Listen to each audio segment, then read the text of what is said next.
Hello, I'm Sophie, Millionaire Mom, and in this video I share an interview that I carried out with Alex Tucker from alextucker.ca. Alex is a writer and a blogger, and he has an extraordinary story to share with us. I hope you enjoy it as much as I did. All right. My name is Alex, and I am a writer and marketer out of Ontario, Canada. I've been doing marketing for a little over a year now, and before that, I spent quite a few years as a professional writer. Have been very focused on work for the past year, just putting in a lot of hours when I can, and focusing most of my energy on learning things and then applying the things that I learn in real life situations. So I started by welcoming Alex and asking him who he is and what he does. And then I went on to ask Alex what it is that he does online. I do a number of things online. Technically, my company is a kind of a full service digital marketing agency. I will help clients with basically achieving their goals online. And in order to do that, I will find the best ways of doing it and use those methods rather than, saying like, I do a lot of content marketing. Especially writing. I write a lot of blogs, but I also do quite a bit of SEO. And I would say those are my specializations, but rather than kind of putting myself in a single bucket saying like, I do content marketing, I like to kind of pick and choose the clients that I work with as much as possible and then bring the services that they need most to help them. And then I asked Alex what made him start. Well, I would definitely say something made me start. When I was in my early 20s, I did a lot of different things. I was kind of unfocused, I guess, in the larger scheme of life, but I was really just enjoying my youth. And then I was actually working at a fast food restaurant, and I suffered a traumatic brain injury on the job. And that made it pretty much impossible for me to hold down most ordinary jobs, especially for the next few years as I was recovering from that and learning how to live with the symptoms. So that kind of forced me to start making money online initially as a writer, which is a skill that I had previously from just being passionate about writing and doing it mostly for fun. And I started picking up some freelance writing work. Over time, I started to realize that the type of writing I was doing was not sustainable because I was writing for very low-paying clients, kind of like any kind of work I could get, and it was starting to damage my hands and wrists. I was developing repetitive motion injuries from typing 4,000, 5,000 plus words a day, every day, all the time. And, that I had to do that in order to make ends meet. So, that was kind of like a big, wake up call, sort of like a secondary one after the first one being that I can't do normal jobs anymore, but also that, not being able to do a normal job isn't that bad because they're not necessarily that great to begin with. And then the second one was realizing that trying to like just be a writer and just rely on my creative energy and my ability to write good stories and stuff like that was not going to be enough. That I needed to find a way to deliver more value to people so that they would pay me more, so I would have to write less. And and I think it was kind of because it was something that I noticed over the years of writing for all these different clients is that, some of them could keep paying me for projects because they were selling what I was writing for them and they were making money, and others couldn't do that because they weren't making any money with the projects that I was doing. And, it was always very high quality writing coming from me, but their marketing is what was different. Some of them knew what they were doing with marketing. Some of them hired people to do it for them, and others were just kind of doing it all themselves and didn't really necessarily know what they were doing. And so I kind of observed that as a place that I could, provide more value and help people and get paid more than I was for just doing like really low end writing jobs. Alex's story made me wonder how easy or how difficult it was for him to change his life around, really, after he had a brain injury. So I asked him about that. No, it was very difficult. I for about 5 or 6 years, I didn't do much other than kind of just recover from the injury and write. And I very much felt like I wasn't capable of learning new things because learning was and actually still is really challenging for me. It takes a lot of effort and energy and focus to sit down and absorb material and then make sure I understand it and find ways of applying it. So I just kind of hadn't done that for years. And wasn't until at first, before I got into the idea of marketing, I was just thinking, how can I make more money as a writer? And a couple of people managed to convince me that I would potentially make more money as a writer if I had a website. So I started looking at how to make my own website, and that required that I learn some new things. And I was like, I started learning WordPress, and WordPress isn't that difficult, really. But it was something I'd never done before, and I picked it up pretty fast, actually. And I was like, whoa, I can do this. I can learn new things. So I just kind of got really hungry to learn as much as I could. And I was really pretty unfocused for the first year. So that would have been, I started my business in March 2019. So it's been a year and a bit since then. And really for the first year of that, I was very unfocused, and I was just kind of learning as much as I could and applying as much as I could wherever I could.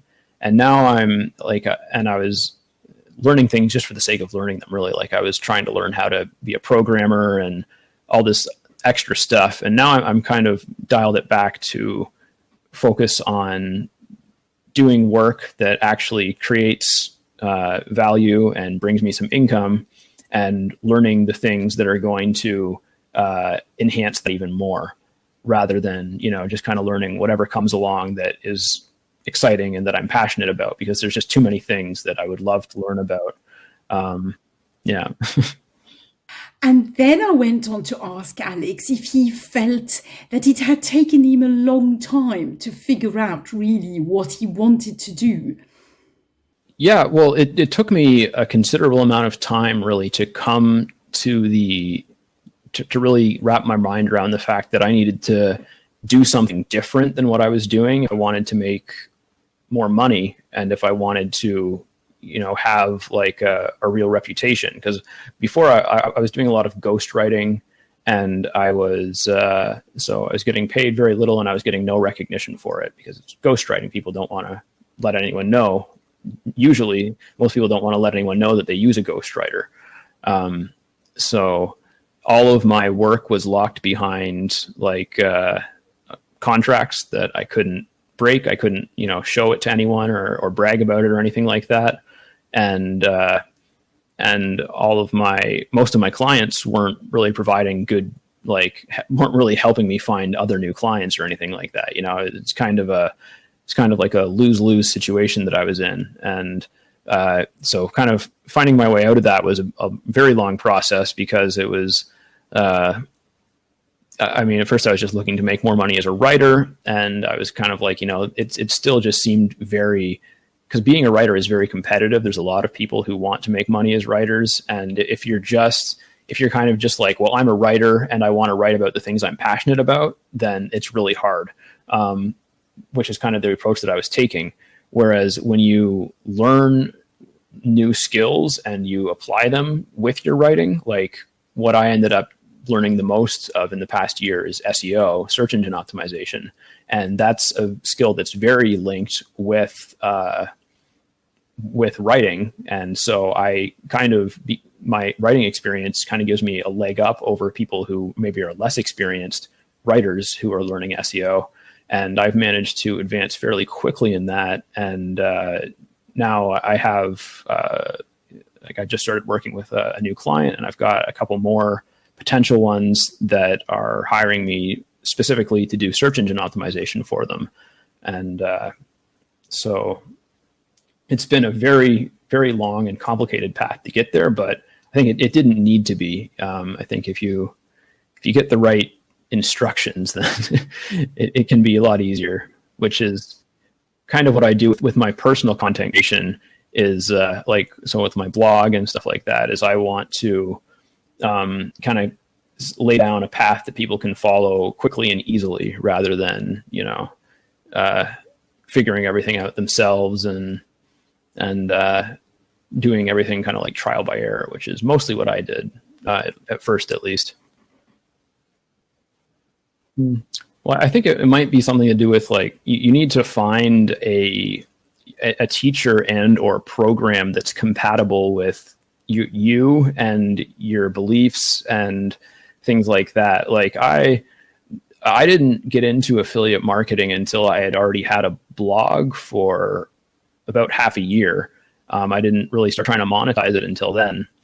And that was really because like I learned what affiliate marketing was when I started getting into marketing. I knew what it was. I knew it was a way to make money. But the first course or two that I found on it were by these people that just didn't seem like they had anyone's best interest in mind except for their own. It was just kind of like, oh, this is like such an easy way to make money. You don't have to do anything. You just like trick people into clicking on your link. And then if they buy it, then I don't know. It was like, there's some really crappy courses out there, right? And some really bad content, like, and I was just like, it didn't seem right, and it didn't seem like it would be sustainable in any way, because it just kind of seemed like, anyone who buys something that you're promoting is just going to end up being upset, and how are you going to build like anything that way? But then, so maybe like kind of 6 months down the road, I started finding affiliate marketers online whose work I really did like. And I started, looking into more courses and products and stuff that you can represent, and realizing that, there's actually a whole other much bigger side of affiliate marketing that is, people who genuinely want to help, and, they just maybe don't have their own products, either because they don't have any passion to create products or because they haven't created any yet. And, but they have skills online, and they have the ability to help people online. So they use that to connect people with products and services, and then they get paid a little bit for it. And it just, started to make a lot of sense to me, especially in the capacity of doing it via my blog and search engine optimization, because that becomes very passive over time. Yeah. Then I asked Alex if he had a mentor or a course. Well, there's a few different kind of affiliate marketers that I found that do really good work. Miles Beckler is one. He's on YouTube. You can check him out. And he does a lot of just a ton of free training. Like he has a massive YouTube channel with a lot of viewers. He has a massive blog with a lot of traffic, and he's very, very helpful and smart guy, and very successful as a result of, I think he's been working online for like 20 years or something like that. So he's a great source of, especially if you're looking for like free content. He's kind of the place that I got started, and the place that I would recommend a lot of people start. Probably the best course that I took, which really kind of upped my search engine optimization game, was from Matthew Woodward, who is a pretty well-known search engine optimizer. So he takes things to a whole different level than a lot of people do. He's very, very technical, and he does a lot of case studies where he doesn't just say like, oh, well, in my experience, I think this is better than this. He'll be like, no, I'm going to test that, in every way possible, and here's all the data saying which way is better. And I learned a lot from his course, which I actually just recently finished. And while I was taking it, in like the 3 or 4 months it took me to get through the content, it's supposed to be a 3-month course. It took me a bit longer to get through it because I wasn't able to commit enough time. But my blog, I think, more than doubled in traffic in that span of time, and that was also when it really started making a little bit of money on its own. So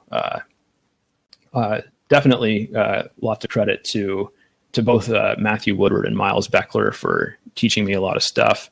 And the three people technically that really inspired me to get into podcasting and kind of doing more than just written content were the Hustle and Flowchart podcast is a really popular one, and they're basically just an affiliate marketing business. It's two guys, and they primarily do a podcast. They also have a blog, and they do a lot of other stuff. But they're very successful and really great to learn from. I'm on their kind of membership thing where I get access to all their sort of lessons and stuff, which is nice because it's like they keep it very up to date, and it's hard to find courses that are like up to date all the time.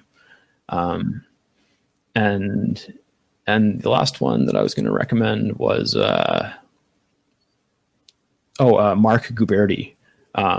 He's a young, I mean, he's probably close to my age, but he started really, really young in online work. Like when he was a teenager, he was building his first business online and getting like Twitter famous and stuff like that. And he does a podcast, and I can't remember exactly what he said, but it was something he said in one of his podcasts that kind of got me moving on the idea of starting a podcast. And then it was the Hustle and Flowchart guys that kind of helped me really find the way there, I think. So yeah, I mean, there's a lot, like I was saying, there's so much, it's such a bigger world of positive people out there in marketing and stuff. There's just an undercurrent of negativity that you kind of have to not get caught in. My next question was about Alex's vision for the future. What are his dreams? What is his vision? Where does he want to be in 6 months, 1 year, 5 years from now? Well, I guess for the next 6 to 12 months, I'm just going to be continuing to try to increase my client base. And in the process of doing that, fairly soon, I'll need to start outsourcing some work. So that's sort of the goal, is to get so much work from good clients that I need to outsource some of it, and then start building like a real business where, I have people doing things for me, and I'm sort of more managing projects and putting everything together and communicating with clients and stuff. And then once I have that established, I mean, I have a bunch of goals, and it's going to be hard to address all of them. Although I've already achieved most of my 2020 goals. I wrote a post on Medium about things that I wanted to do this year, and I think I've done most of them except for I haven't started an e-commerce store yet. But I do have access to an e-commerce platform, so I just need to find the time to do that. And that's kind of I really enjoy search engine optimization and creating content and the idea of kind of building websites. So at some point, I may try and either start a new business or start a branch of my existing business that builds websites, and either builds them for people, but at a kind of a premium rate, because it would include search engine optimization and everything that they need to actually be successful, not just a web design, but like a full kind of website building service. To do that, maybe, but more so just to build successful websites, and then either keep them as cash flow assets or sell them. There's still a very big market of people just flipping websites, and I think if you know what you're doing with search engine optimization, it's not that hard to create a high value website. For example, I've been building my blog for well, technically about a year and a quarter now, but it's, I mean, I didn't really know what I was doing until, 6 months ago. And it's also just been a very, very part-time thing because I focus on client work and I do my blog when I can. But it's currently valued at about $300 a month, which is about what it makes. And so something like that, I think, like if that was a website that I was looking to sell, I think I could probably sell that at a decent amount, and I could probably make, if I had more time to focus on it, I could probably make a similarly successful website in about 6 months. So if I can get like first of all, have people helping me with things and be outsourcing work so that I can focus on what I really want to do, and focus more on making sites and stuff, then I could potentially do that. And there are quite a few companies that are, and even just freelancers that make most of their money by building and flipping websites. So it's an interesting way to go. I was so impressed, and I said to Alex, "You well on your way already. You really are making a great success of things already, and you are going to explode. It's going to grow exponentially." To which I think he agreed. Oh, I certainly hope so. Yeah, I mean, I've been doing a lot of work with a marketing agency that I started doing some SEO for. They hired me initially as a content writer, and I'm still writing content for them, but I'm also doing other search engine optimization stuff for them and for their clients. And it's giving me the chance to really use everything that I've learned, because when I'm just working on my own blog, I don't get to necessarily apply every single skill that I know when it comes to search engine optimization, because my blog is in a pretty competitive space. It's internet marketing. So there are sub niches of internet marketing where I can target easy to hit keywords and I can rank posts, and that's what I do. But for example, my blog is not anywhere close to ranking for how to make money online, like that, like something that generic. You have to have a really authoritative blog to rank for that.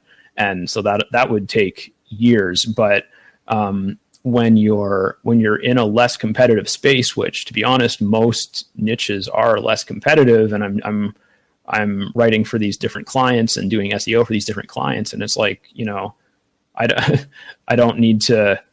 There aren't like 600 posts you need to outrank. There's only 6, right? And if you can beat those 6 posts, you're number one.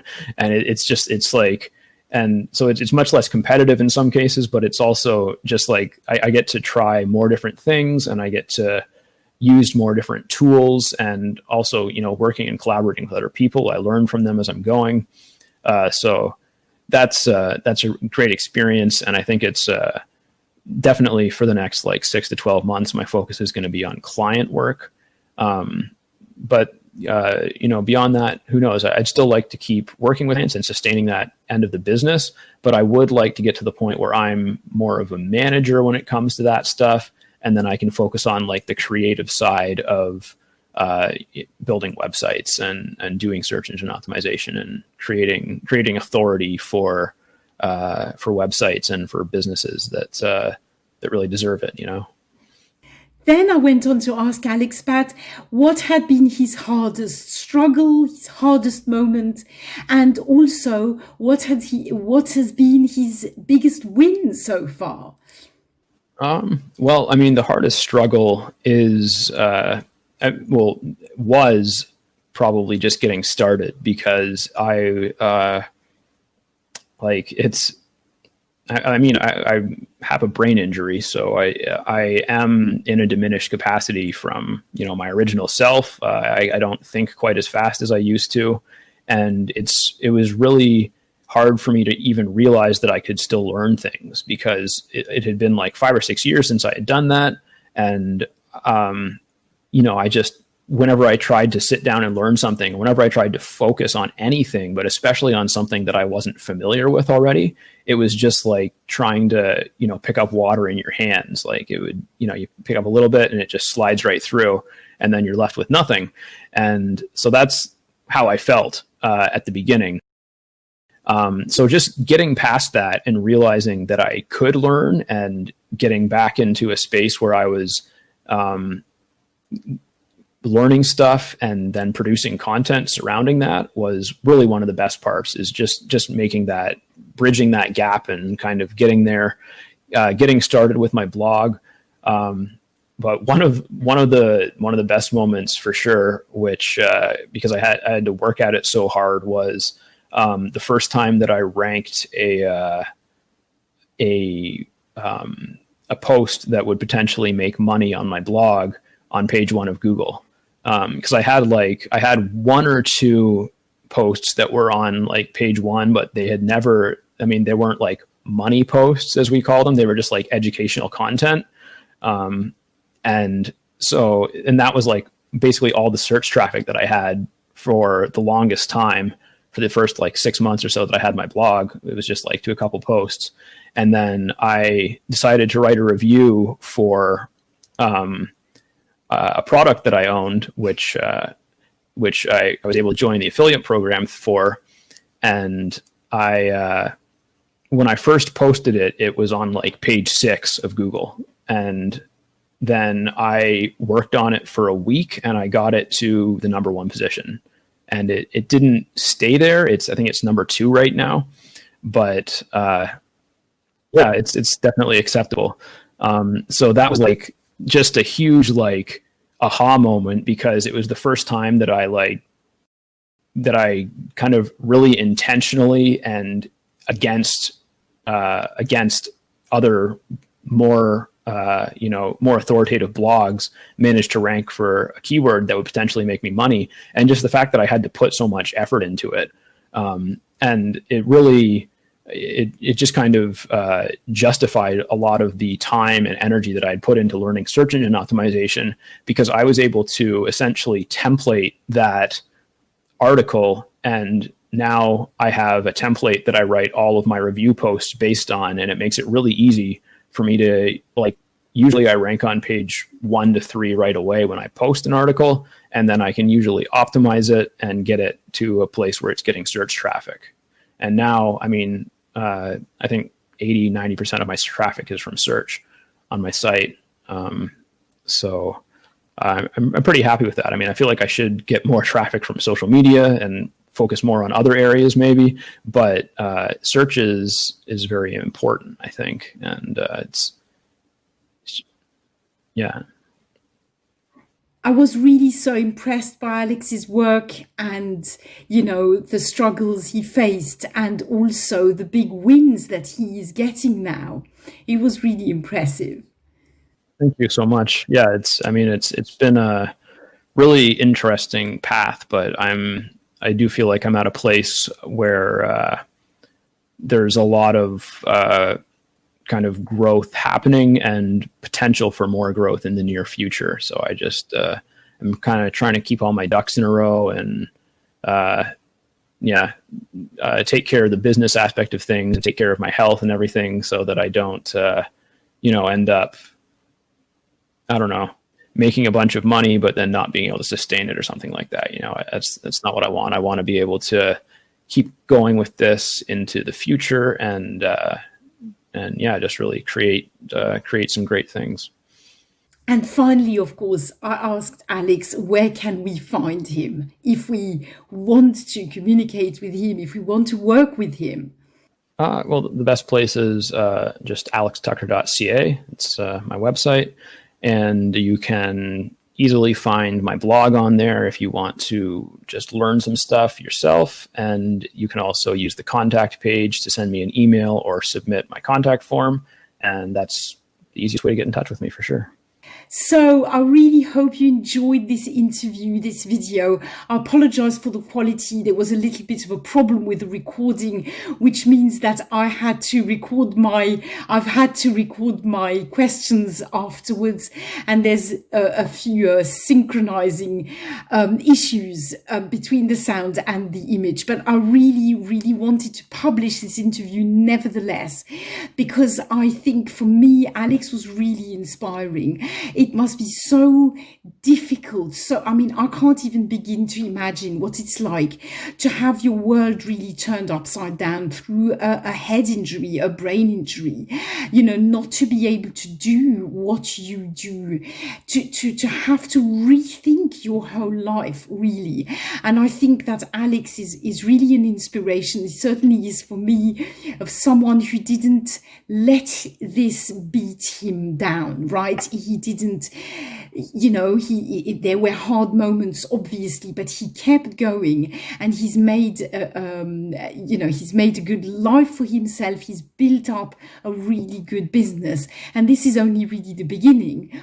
So I very much look forward to following his journey as he progresses and his dreams come true of building this business up even more, and delegating some bits of it, and doing more of what he enjoys. So thank you so much, Alex, for coming and sharing your journey with us. I carry out very regular interviews with online entrepreneurs, either at the beginning of their journey or in the middle of their journey, or even it could be at the end of their journey, right?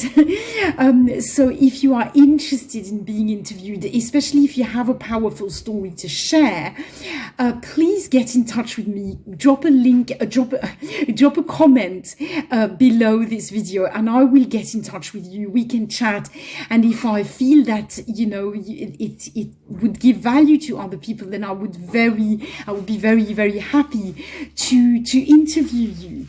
So please give the video a like. Please go and check out Alex's site. Subscribe to my channel if you're not already subscribed. I'm a busy mum. I work online. This channel is all about bringing you the tools, the courses, and the mindset that you need to make a success online too. Thank you so much for watching. Make sure you check my other interviews in my interviews playlist, and I'll be back next week with another interview. Bye for now.